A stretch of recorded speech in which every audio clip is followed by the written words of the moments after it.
Hey y'all, I'm going to be reacting to Sorcerous Stabber Orphen Season 2, Episode 11. I will be watching it from Funimation's website, and I will be starting my reaction in 1, 0, and go! Alright, I'm pumped up for this, because apparently I heard it's the season finale actually, so alrighty.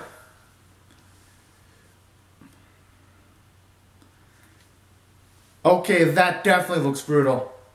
I mean, I hope for Orphen's sake he's got some majorly powerful healing spells that can make up the difference.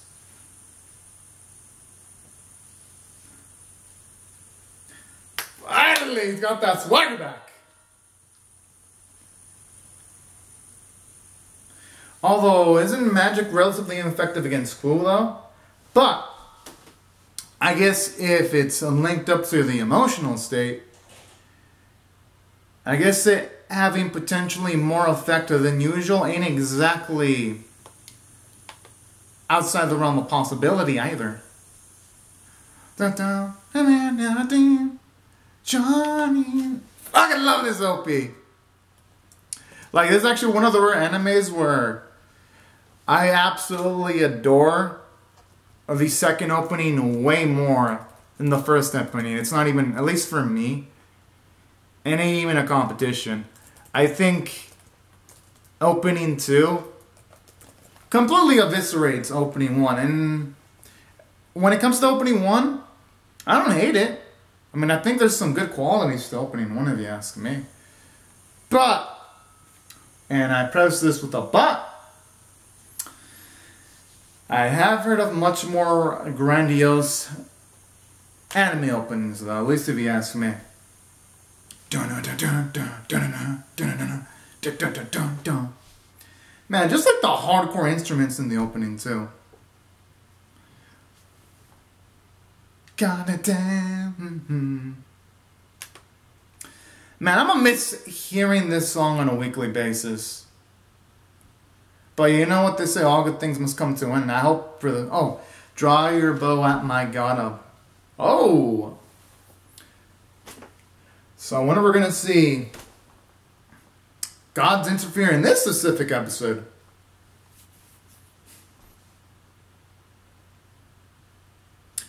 It could be because of Orphen's physical condition, because even if he was able to someone unleash some sorcery, considering the shock of potentially losing Azele, that's gotta be what's eating on him right now.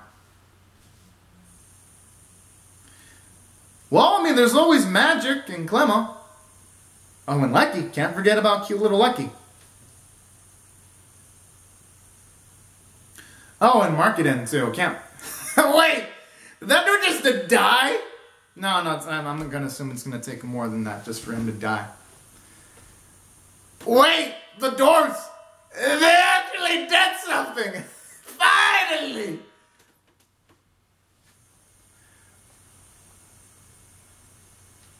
Whoa! Yo, you know you're legit when he was like, who is trying to shield himself.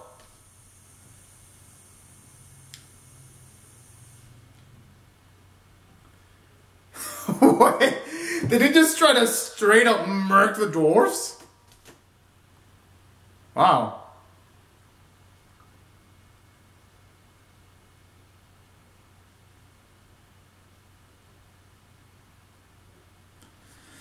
Wonder what it means by that when it comes to finally showing him.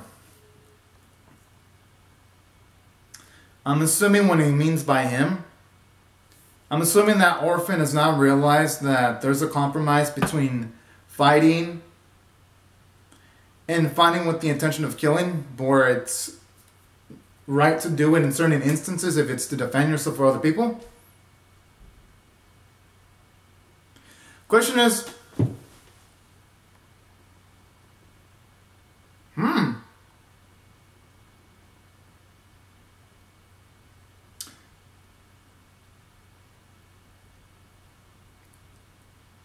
okay, that extends that Shaolin went down a bit easily, because in the flashback I was like, why didn't Shaolin put up more of a fight? At least that's how I perceived it.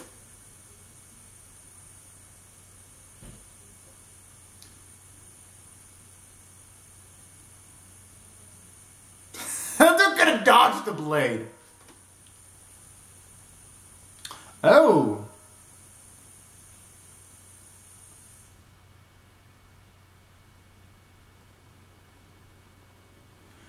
You know, that makes... Okay.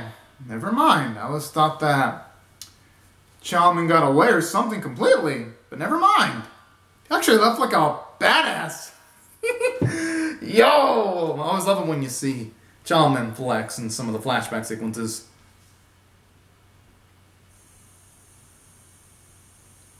Good! He deserves it! Although in saying that, I have a feeling that is... I mean, at least I would hope that Azali didn't die, though. I mean...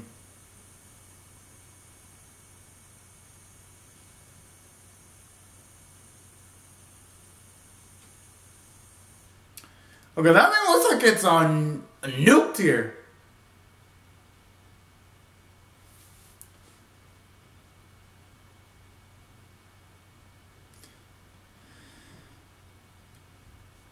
God, I mean, he's a tank if he can just eyeball that. Oh, snap. I mean, he may not be good as Ellie, but... I mean, at least he's really proficient at combat, so shouldn't discount himself completely. Wait, so the blade can be utilized for that? I mean, by Orphen, because I'm surprised he was proficient enough to actually be able to use it in that way.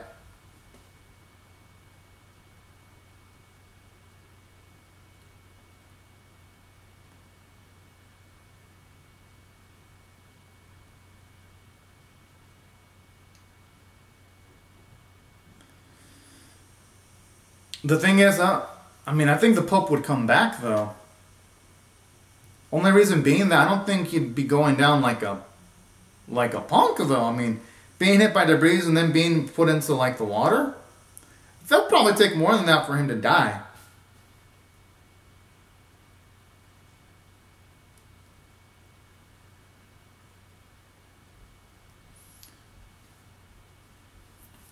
Huh?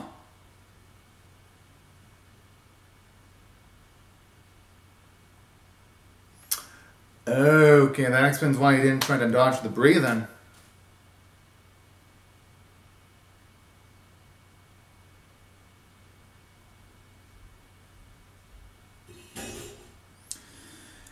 That explains why Ku didn't have any feelings lost then when the Pope just speared all of a sudden then.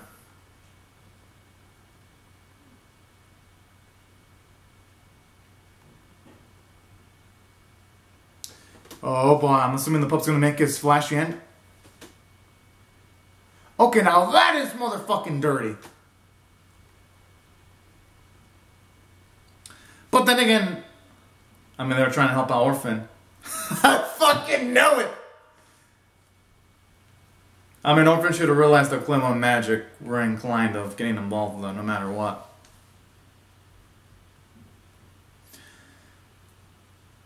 The thing is, though, they still have Lecky. That's the trump card that they can't really factor in.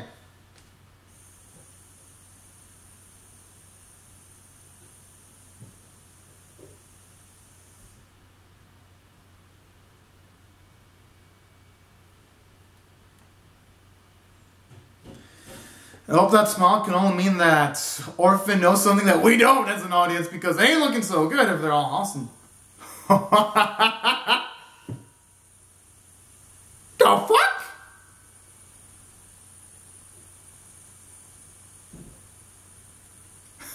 Wait, what?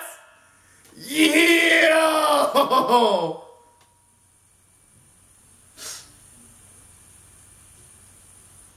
I mean, foolish that she was able to do that much utilizing Lecky. I'd say that's impressive. Yo, does he cool that riled up? Damn, that blade has to do a lot if it only hit his wings and he's suffering that much.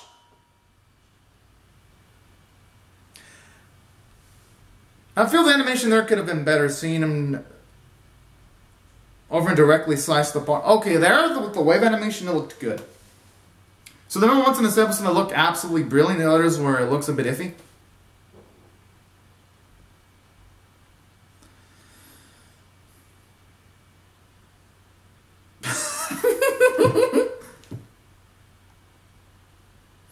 Oh, okay, that explains a lot then.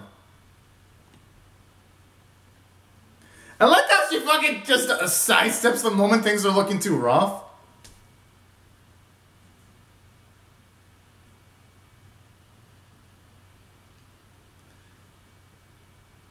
I mean, yeah, but I wonder what Charlotte's gonna do after she leaves. I mean, I guess she could probably live her own life and do whatever the fuck she wants.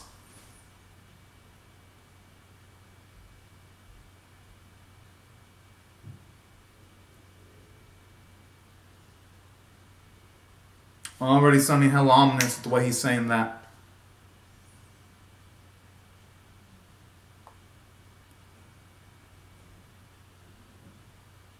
The fuck?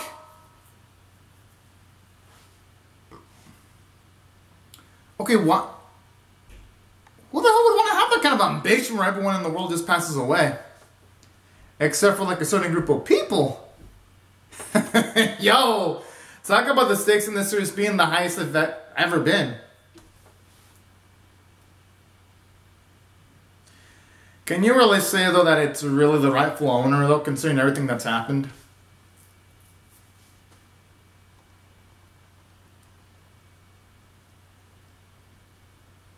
Whoa!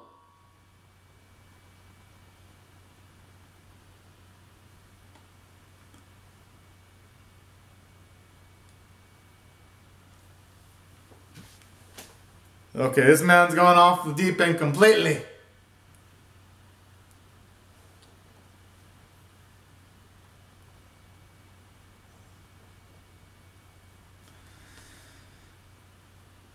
I can only hope that either Orphen or Zelly have some kind of reversal spell or something, or some kind of maneuver, or that was an illusion. They could perceive that he threw the blade towards her.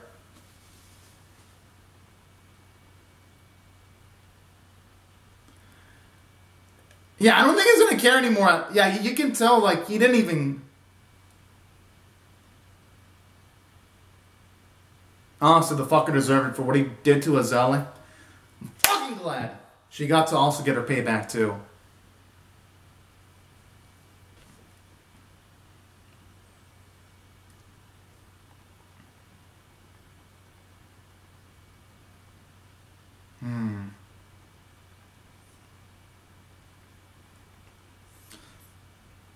The fuck? It's their fault for being down in there in the first place. Alright, at least Glasses Dude is actually honest. And look how Lucky's just looking all adorable, observing them.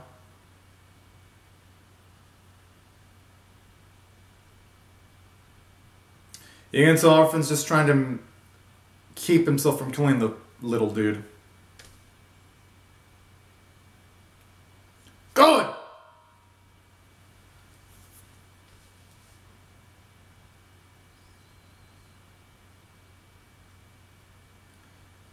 Oh boy. Going by the way things are now, this series is probably going to have a cliffhanger that's going to hurt like a motherfucker.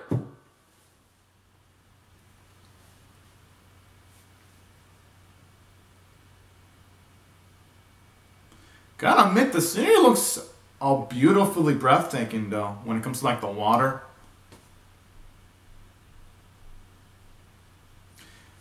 I mean, they best hope they can. I mean, who knows if Azella and Orphen are going to have to get involved. Oh, we get to finally see the creepy goddess in the flesh. Yes! Choke the fuck out of that bitch! And now, at least now we finally understand Charlemagne's ambition. At least in all the ways, shapes, and form at the very least.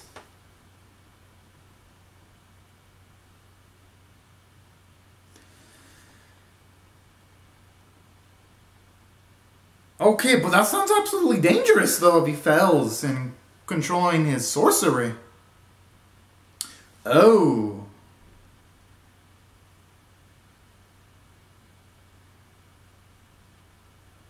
No, no, no, no, no.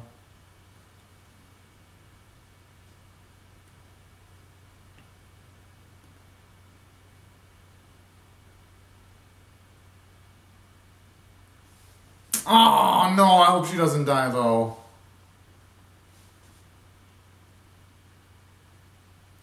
But the thing, what he has to consider, though, is that this is Azella's goal. Her goal was to try to find out what Charlemagne knew, and now that she found out what Charlemagne knew,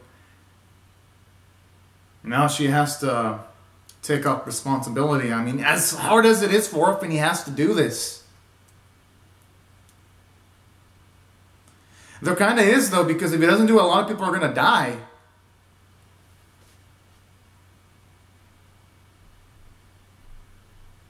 That's a good point. Could have just left the peaceful life and settled down.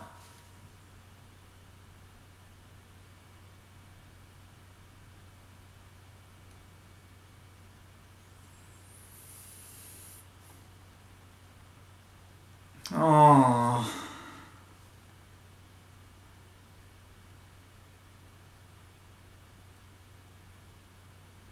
But you know she's gonna freaking try if Orphen doesn't do it, and it's gonna include more risk if Orphen himself doesn't do it.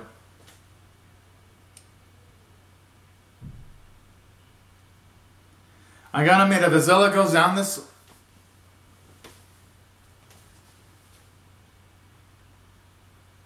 The thing is, though, this is inevitable.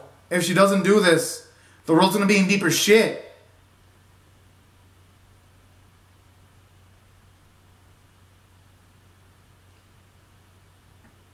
Aww.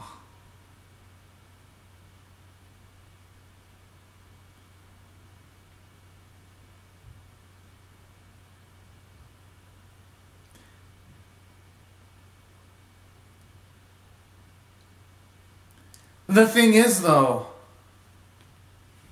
even if he's saying all that, I don't think that's gonna stop Azella one bit, though. She's way too determined.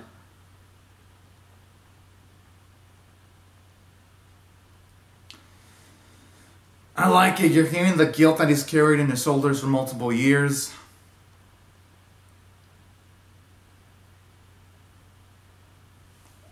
I think it's gonna be too late. She's way, way too far away to stop. Fuck! No! Fuck!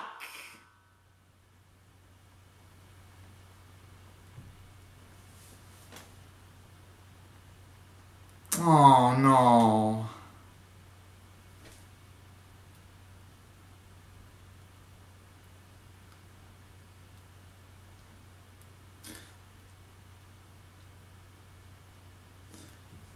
I mean, I can only hope for his sake she can... Nah, but with the cost of all that power, though, there's no coming back from that now.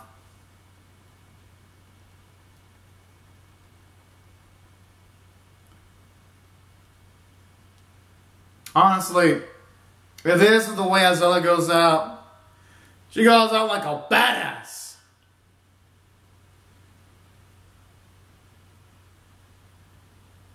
Seems like she actually succeeded.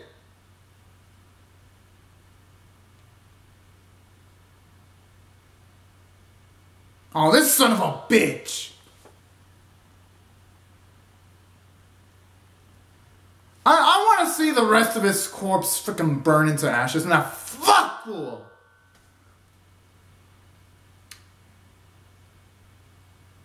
Man, just hearing that, man. I gotta admit, the voice actor, whoever did his voice work, is absolutely phenomenal.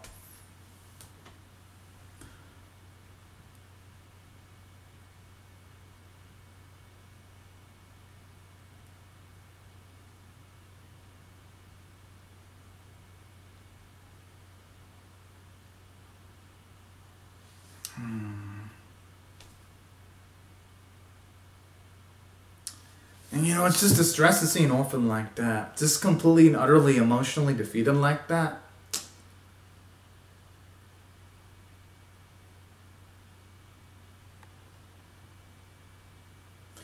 Alright, at least he's got a bit of his humor back. I mean, that's something. But I'm assuming deep down, though, he's crying and he's a little bit dead on the inside. I mean, anyone in his spot would be. I mean, hey, better to be on the run than dead, though.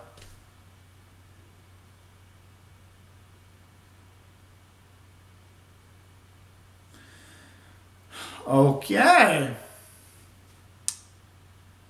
That explains why she changed allegiances so dang easily.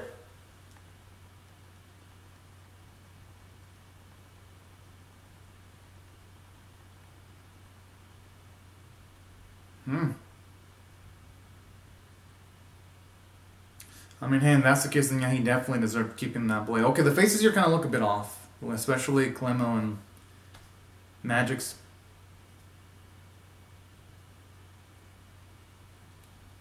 Talman? No, wait. Maybe Sturvia?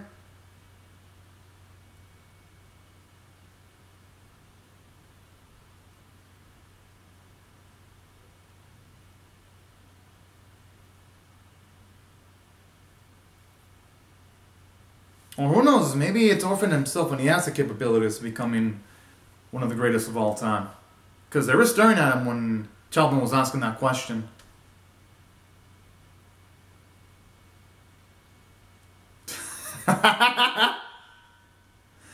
Oh, man.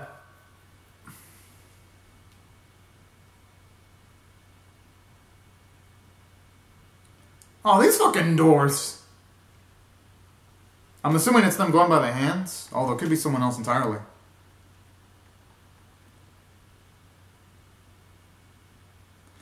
Someone could have died!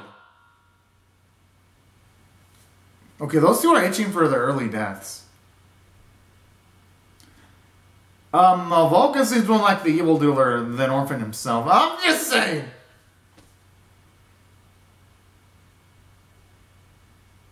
That's a good point. Okay, at least he's self-aware.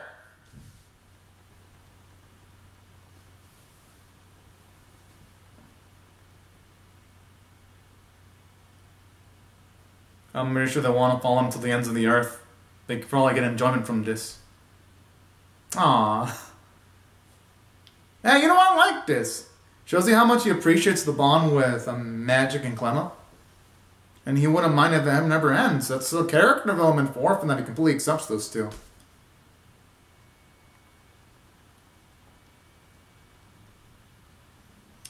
Oh boy.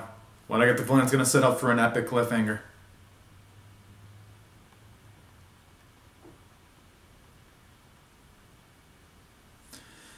Because I don't think it'd be showing all the other students. Like Trish. And all the... Oh.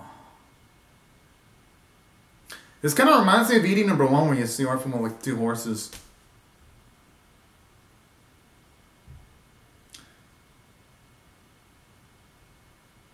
Oh boy.